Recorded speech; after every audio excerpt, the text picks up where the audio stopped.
د پوهاوي یوټیوب چینل قدرمنو لیدونکو السلام علیکم. په دې هیله چې تاسو بیا هم راته جوړ روغ وي. دا د یو ځل بیا زه محمد خان بریال ستاسو په درانه چوپړ کې حاضر یم. تاسو ته به د نن ورځې په خپرونه کې د ژورنالیزم پر ډولونو باندې وغږیو. هیله ده له موږ سره اوسئ.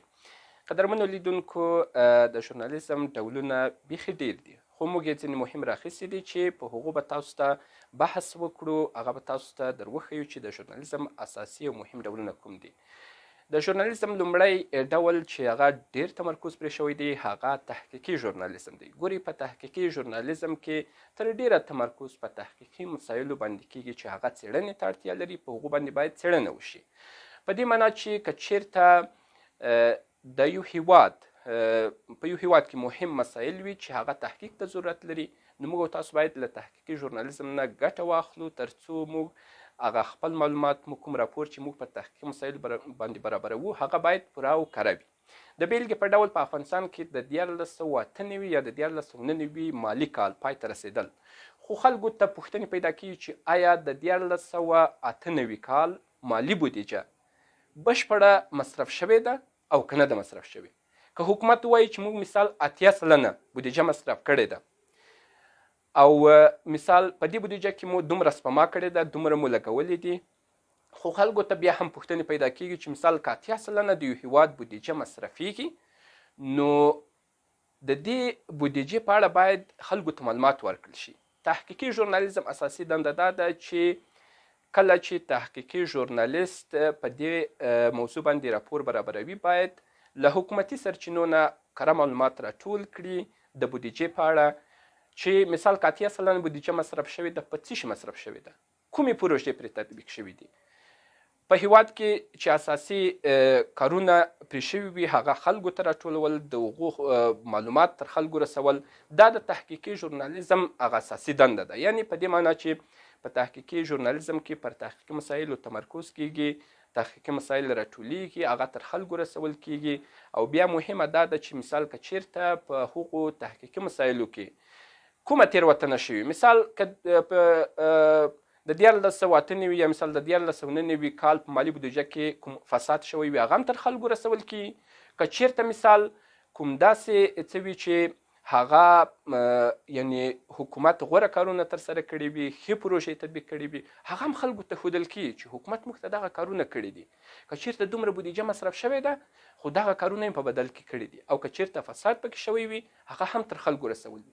ما خو مخکې هم ویل چې د ژورنالیست اساسي دنده دا ده چې معلومات راټول کړي، هغه تر خلکو ورسوي، قضاوت خلکو ته پرېږدي. نو په تحقیقي ژورنالیزم کې هم چې ډېر تمرکز په تحقیقي مسایلو کیږي، په دې معنا چې موږ او تاسو تحقیق کوو، راپور برابروو، معلومات راټولوو، قضاوت خلکو ته پکې پرېږدو. همدارنګه راځو د ژورنالیزم بل ډول ته چې هغه ډېر تمرکز پرې شوی دی، هغه علمي ژورنالیزم دی. علمي ژورنالیزم تر ډېره پر علمي مسایلو باندې کیږي. د بیلګې په ډول په افغانستان کې په علمي برخه کې څومره کار شوی دی، کوم کتابونه لیکل شوي دي، کوم څه تر خلکو رسول شوي دي. یا مثال د پوهنې په برخه کې، د لوړو زده کړو په برخه کې څومره کار شوی دی، آیا د لوړو زده کړو وزارت خلکو ته پر وخت معلومات رسولي؟ یا مثال د لوړو زده کړو وزارت په علمي برخه کې کوم کارونه کړي دي؟ په دغسې مسایلو باندې تحقیق کول دا د یو علمي ژورنالیست دنده ده. خو ګورئ دلته چې موږ د ژورنالیزم ډولونه یادوو، دا په دې معنا نه ده چې مثال یو ژورنالیست به هم تحقیق کوي، هم به علمي راپور برابروي، هم به ورزشي برابروي، هم به نور. نه، هره برخې ته باید ژورنالیست وروزل شي. مثال علمي برخې ته ځان ته وروزل شي، تحقیق برخې ته ځان ته، ورزشي برخې ته ځان ته، همدارنګه نور برخو ته ځان ته وروزل شي.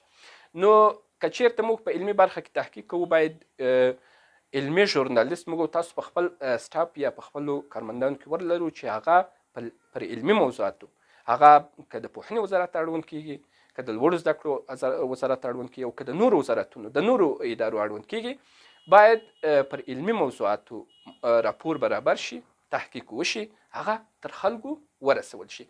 همدارنګه ورزشي ژورنالیزم خو له نوم نه معلومیږي چې تر ډیره ورزش ته ځانګړی شوی دی. په هیواد کې زموږ ستاسو په هیواد کې تر ډیره چې مشهورې لوبې دي هغه کرکټ او فوټبال دي.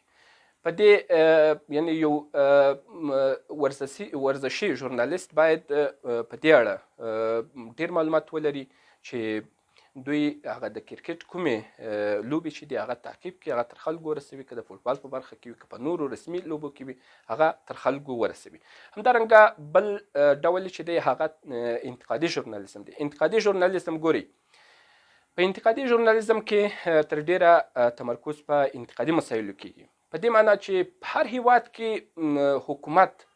حکومتونه داسې نه وي چې دوی خلکو ته پر وخت هغه خدمات وړاندې کړي یا خدمتونه وړاندې کړي. نو که چیرته په دغسې مسایلو کې موږ او تاسو راځو نو باید یو انتقادي ژورنالیست ولرو چې پر حکومت نیوکه وکړي، د خلکو حق له حکومته وغواړي، ځکه حکومت چې دی دا له خلکو جوړ دی، یعنی خلک راځي حکومتونه جوړوي، حکومتونو ټاکي، نو بیا حکومتونه باید خلکو ته خدمتونه وړاندې کړي.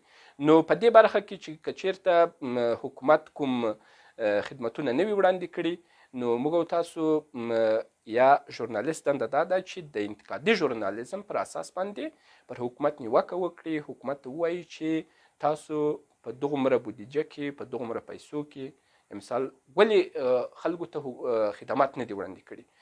خو باید هغه سرچینې کره وي، دا اصل باید موږ تاسو په نظر کې ونیسو. همدارنګه زموږ تاسو معلومات باید د تحقیق او د کره سرچینو پر اساس وي. درنو لیدونکو د ژورنالیزم نور ډولونه هم لرو، خو مهم یې همدغه و چې تاسو ته مو د نن ورځې په خپرونه کې راټول کړي. هیله ده له موږ سره اوسېدلي وئ.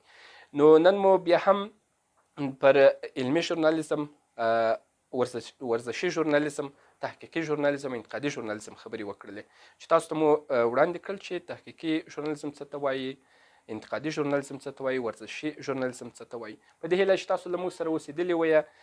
د پوهوي یوټیوب چینل قدرمنو لیدونکو په راتلونکو خپرونو کې به د ژورنالیزم په برخه کې تاسو ته پر نورو موضوعاتو باندې هم معلومات راټولوو. هیله ده له موږ سره اوسئ. تر بیا مو الله مل شه.